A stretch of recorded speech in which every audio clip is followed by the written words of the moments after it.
This is Democracy Now!, democracynow.org, the Quarantine Report. I'm Amy Goodman in New York, joined by my co-host Juan Gonzalez in New Brunswick, New Jersey. Hi, Juan. Hi, Amy, and welcome to all of our listeners and viewers across the country and around the world. Well, this is a remarkable day after an election. Democrats appear on the brink of taking control of the U.S. Senate after Reverend Raphael Warnock won a special election Tuesday over Republican Senator Kelly Loeffler, while Democrat Jon Ossoff has a 16,000-vote lead in his runoff against former Republican Senator David Perdue. If Ossoff wins his race, the Senate will be split 50-50, with Vice President-elect Kamala Harris serving as the tie-breaking vote, giving Democrats more power to pass President-elect Joe Biden's legislative agenda. Georgia's runoff races were among the most expensive Senate races in U.S. history. Reverend Raphael Warnock is the pastor of the Ebenezer Baptist Church in Atlanta, which was the spiritual home of Dr. Martin Luther King Jr. and King's father. Warnock was raised in public housing. He was the 11th of 12 children, the first to go to college. He will become the first black Democrat to ever represent a southern state, as well as the first black senator from Georgia and just the 11th black senator in U.S. history. Senator-elect Raphael Warnock spoke last night. We were told that we couldn't win this election, but tonight we prove that with hope, hard work, and the people by our side, anything is possible. May my story be an inspiration to some young person who is trying to grasp and grab hold of the American dream. And so, Georgia, I am honored by the faith that you have shown in me. And I promise you this tonight. I am going to the Senate to work for all of Georgia. No matter who you cast your vote for in this election, in this moment in American history, Washington has a choice to make. In fact, all of us have a choice to make. Will we continue to divide, distract, and dishonor one another? Or will we love our neighbors as we love ourselves? Will we play political games while real people suffer? Or will we win righteous fights together, standing shoulder to shoulder, for the good of Georgia, for the good of our country? Will we seek to destroy one another as enemies, or heed the call towards the common good, building together what Dr. King called the beloved community? And so to everyone out there struggling today, whether you voted for me or not, know this: I hear you, I see you, and every day I'm in the United States Senate, I will fight for you. I will fight for your family. That's the Reverend Raphael Warnock, Senator-elect, speaking last night. Republican Senator Kelly Loeffler, who was appointed to the Senate last year, lost to Warnock just a day after she promised to join a Republican effort to contest the Electoral College result during today's joint session of Congress. Loeffler has yet to concede to Warnock, who has a 50,000-vote lead with 98% of ballots counted. To talk more about the Georgia runoffs, we are joined by Anoa Changa, freelance journalist based in Atlanta, Georgia, covering electoral justice and voting rights. Her recent article for Truth Out is titled, "Raffensperger Stood Up to Trump, but He Also Attacked Voting Rights Groups." And that's where I want to start, Anoa. What happened yesterday and in the days before, of course, with early voting was astounding. I think Politico talks about the Republican implosion, right, with Trump coming to Georgia and talking about how the voting is a fraud there, it didn't help things. But isn't the story of Georgia and the unprecedented level of voting and new voters, 4.1 in 2016 voted, 4.1 million. 4.4 million, it's believed, voted in this runoff, 4.9 in the 2020 election. I mean, this is just unheard of, the number of people voted. Isn't the real story here organize, organize, organize? That's what you've been following these weeks. Yeah, good morning, and absolutely, Amy. Organizing and the amazing work that has been done by a broad coalition of multiracial, multi-ethnic organizers across the entire state, from rural to urban to suburban communities, really is the true story of what has been happening in Georgia, and not just in this one election cycle. Folks may have picked up, around the 2018 general election with Stacey Abrams versus Brian Kemp, and may have caught some of the highlights in terms of Brian Kemp and his voter suppression, but it has been constantly overlooked that folks in Georgia have not stopped working post 2016 and even before then, and have been engaging year round in how to help more voters come into the process, but not just converting them into voters to vote for a particular candidate in a particular cycle, but really trying to sustain civic engagement so that when we have municipal elections or we have legislative issues, whether at city council or in the state legislature, that we do still have informed participants of democracy showing up and participating. And so what we just saw, and the votes are still being counted this morning, but what we just saw in terms of Reverend Raphael Warnock becoming the next senator of the state of Georgia, to my daughter's delight, a radical liberal, we saw an amazing effort to engage people in this 2 months since the general election to get people to vote yet again. Voting in this high turnout in a runoff election is unheard of. I think in any state that has had runoff elections, but particularly here in Georgia. Some folks like to compare this to the runoff election we had in 2018 when we had a public service commission seat and Secretary of State seat up for grabs. And really, there was not the effort and investment and connection with communities, with organizers. And what we saw this go round, the lessons that have been learned, and really the determination and forthrightness of organizers like I know you all have heard of Latasha Brown and Cliff Albright and Say Ufot, but you also have people like Amanda Hollowell based in Savannah. You have Fallon McClure, who works with Working Families Party here, and countless other, Stephanie Choi with Asian Americans Advancing Justice. There's so many amazing people who do this work, Anjali and Jetty, who are organizing all over the place, Delinda Bryant down in Daughtry County. Like, this has been a statewide amazing effort because people knew what was at stake, and everyone's investing in the long haul. And how do we not just flip the state because it's good for headlines or national morale, but what is good for Georgia?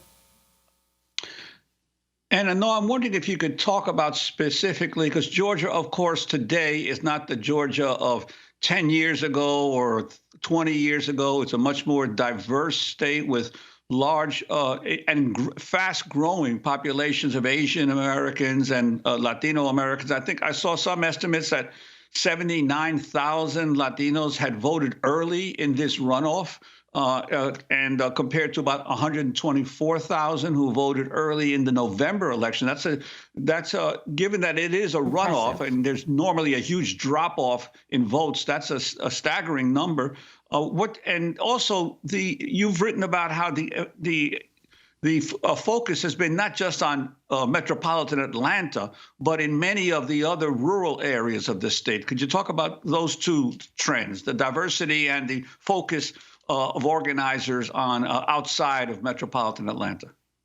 Absolutely. Have to start off and give amazing praise, give the flowers, as the young folks say, to organizers from organizations like Mahente, GLAR, Asian Americans Advancing Justice, Asian American Advocacy Fund, They See Blue. There's so many great, amazing organizers that have really done this work and did it authentically in their own communities, right? Instead of having, Beltway consultants parachute in and tell people what was going to be the winning thing, Georgians have been very clear, we got us here and we're going to bring it all the way to the finish line. And so you saw an amazing effort. I think 2 days before the runoff election, I think Mahente had actually made contact with every Latino voter in the state, which is amazing work being done. But it's also connecting with younger voters, right? We have a diverse coalition of younger voters under the age of 30 who came out to vote, some for the very first time. My 19-year-old was one of them, who are being connected with in a very real way. We also have, especially when we talk about folks who are, non-native English speakers, having people communicate in language, right? And that provides for so much more rich dialogues and conversations. And this is a value. Like this is, we talk about diversity within, spaces, but it was actually recognized, honored, and lifted up in many ways in this election cycle that led to folks feeling a part of the process and not just another check mark. And when we saw the November election, a lot of people tried to give various reasons why Joe Biden was able to flip this state, but Joe Biden did not flip this state. A multiracial coalition of Georgians who have been working for years flip this state, right? And Senator Warnock, Senator-elect Warnock, and hopefully soon Senator-elect Jon Ossoff have built into those organizing spaces. I mean, Senator-elect Warnock has actually been a part of this same movement that has helped to catapult him to the U.S. Senate as the prior board chair for the New Georgia Project, through work that he's done through the Ebenezer Baptist Church around public health, or through ending mass incarceration. Back in June of 2019, he was a part of a group of multi-faith leaders who held a ending mass incarceration conference at Ebenezer Baptist Church. And so we saw imams, we saw, Jewish faith leaders, we saw rabbis, we saw preachers and pastors from across the South and across the country come together to address these very critical issues. So that's the type of convener he has already been. And that's what has resonated with folks on the ground who are doing the work, because they've worked alongside him. They've seen him already showing up. And so it was a natural fit for folks to step into these spaces, regardless of background. And I'd like to ask you about the Georgia Secretary of State, Brad Raffensperger, the Republican Secretary of State, who in the commercial media has been increasingly raised as a hero for daring to stand up to President Trump's false claims of fraud in the vote in Georgia. But you've written that Raffensperger really is not that much of a hero. If you could talk about his involvement in voter suppression. Absolutely. I mean, Brad Raffensperger takes right after Brian Kemp, who preceded him in that office. Ever since he was elected, coming into office after the 2018 election, I mean, Brad Raffensperger has pulled some of the same tricks. And in this very election cycle, as we have been still dealing with voting within a pandemic and how that has disproportionately impacted communities of color, Brad Raffensperger has sided with Republicans who have been, talking about issues around voter fraud, even though we have seen Raffensperger and other members of his staff, rightfully saying like there haven't been, there is no evidence of widespread issues. There is no evidence of XYZ. The process has gone smoothly. We've still seen double talking and actually, providing support for some of the less extreme allegations that have come out. We've seen the use of the investigations of his office being leveraged to attack organizations. So organizations like the New Georgia Project, right early in the runoff period, were attacked by Raffensperger's office based on wild claims that they were trying to register people in New York City, when in fact it was a matter of volunteers who were doing postcards. As we all know, volunteers all over the country have been sending voters postcards in various states. And these are things that are very easily verifiable by someone in the position that he's in. And yet he has immediately rushed to media to announce things like investigating voter fraud. There was also an allegation connected with that he claimed that the same organizations were trying to register or encourage fraud by having people who had passed away register to vote, when that's unfortunately an issue with the voter rolls and making sure that the data itself is clean. So sending out, notices to encourage people to register to vote is not itself an invitation to commit fraud. And Brad Raffensperger knows that. We also have recently seen him, I think it was December 23rd, Associated Press reported that Brad Raffensperger announced that he supported legislative Republicans moving to get rid of no excuse absentee ballots. No excuse absentee ballots have made the difference in this race. And ever since the pandemic has started, Republicans in Georgia, Republicans nationally have been crying about the use of absentee ballots, that if everyone is able to vote the absentee, they will not win. And so because they're not winning, they create these narratives to justify restricting our access to these other means besides showing up on election day and seeing the long lines. Why we have not seen long lines in the general election and now in the runoff in the way we're used to seeing them in Georgia is because of the use of absentee ballots, because of people taking advantage of early voting. And their logic is, I was just going to say, in the African-American community in Georgia hit particularly hard by the pandemic. I wanted to play Reverend Raphael Warnock's comments. We talked to him in July on Democracy Now! Ahead of the funeral for Congressman John Lewis. He officiated over that funeral at his church, the Ebenezer Baptist Church. The irony of this moment is that even as we celebrate and honor John Lewis, the patron saint of voting rights, he hailed from the state, which in many instances is ground zero for voter suppression. We are still fighting against voter suppression in Georgia, but not only in Georgia, all across this country. In 2013, the Supreme Court gutted the Voting Rights Act, which is a law in a real sense dipped in the blood of John Lewis and Hosea Williams and so many others who fought the good fight. And even as we celebrate him, it has not been reauthorized. The last time this bill was reauthorized, George W. Bush was president. It passed the United States Senate 96-0. But in recent years, voting has become increasingly a partisan issue. And there are those who are not embarrassed by making it difficult for people to vote. So that is the Senator-elect, Reverend Raphael Warnock.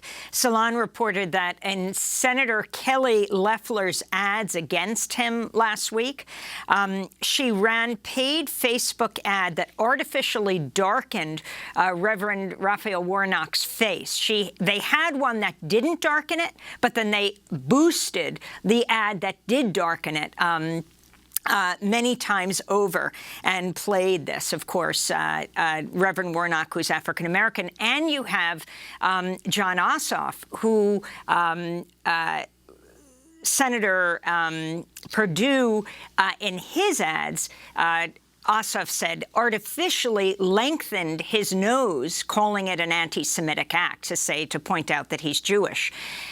If you can talk first about Warnock and who he is. You did a profile, among other places, in Harper's Bazaar, the significance of what he has represented over the years. I mean, grew up in public housing, first to graduate from college in his family, 11th of 12 kids. His mom picked cotton, and then she voted yesterday to pick the next senator from Georgia.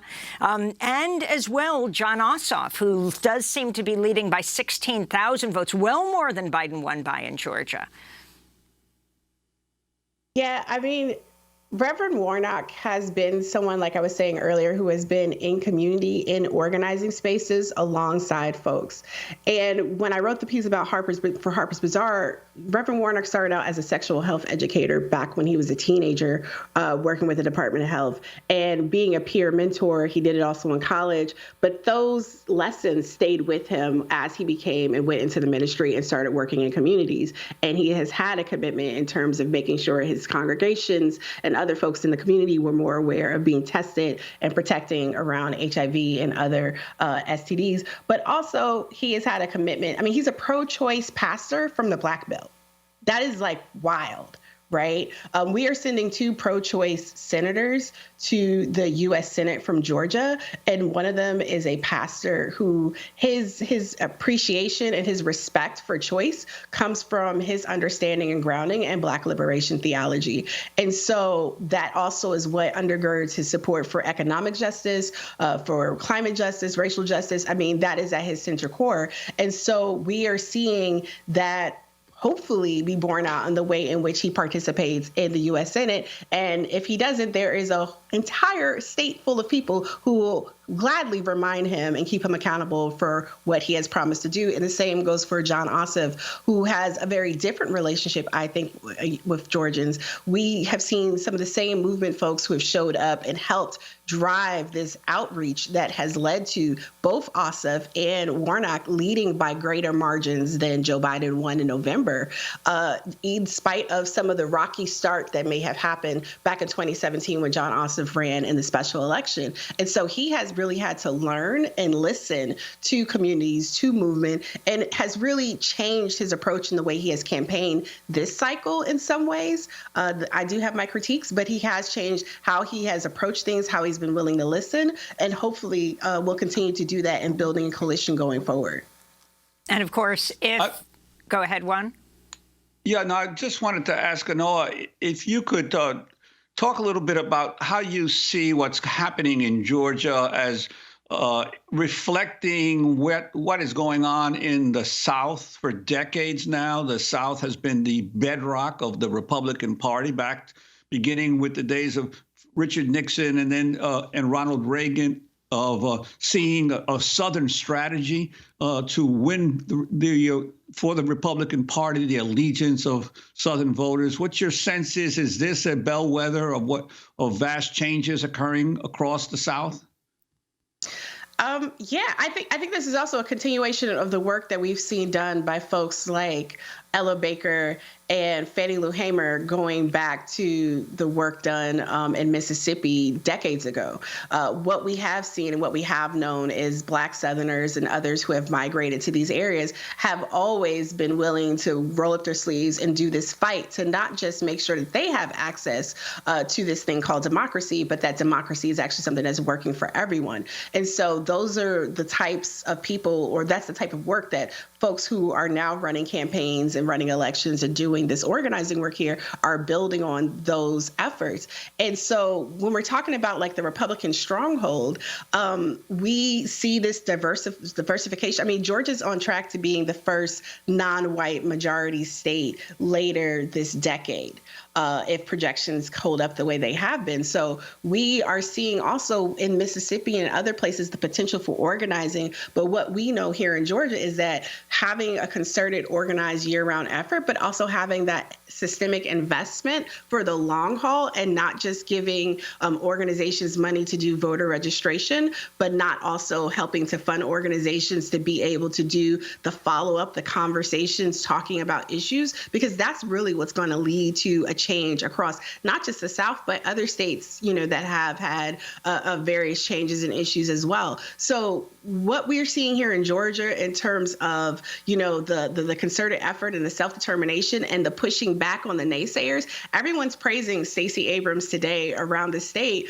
but there was so much pushback in 2017, 2018 before she became the nominee in terms of this method she had in terms of how to spend, engage, and go across all 159 counties here in Georgia, regardless of whether they're quote unquote red or blue. And so when we really start to have that type of investment in community and organizing, regardless of whether or not traditional, thinking would dictate whether or not a state would flip or a county would flip, we're going to start to see, more shifts. I mean, Texas inched closer this cycle, and there's similar organizing, similar thought processes exist with folks in Texas, similar organizing exists in Ohio, and so many other places. It just needs to be invested and supported. Anoa Changa, we want to thank you for being with us, freelance journalist based in Atlanta, Georgia, covering electoral justice and voting rights. We'll link to her piece and Truth Out. Again, Georgia is on the cusp of changing the balance of the U.S. Senate with Raphael Warnock, the first African-American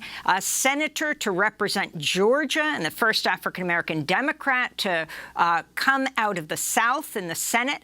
And if Jon Ossoff is declared victor, he will be the youngest member of the U.S. Senate. This is Democracy Now! When we come back, authorities are preparing for violence in the streets of Washington, D.C. today. Stay with us.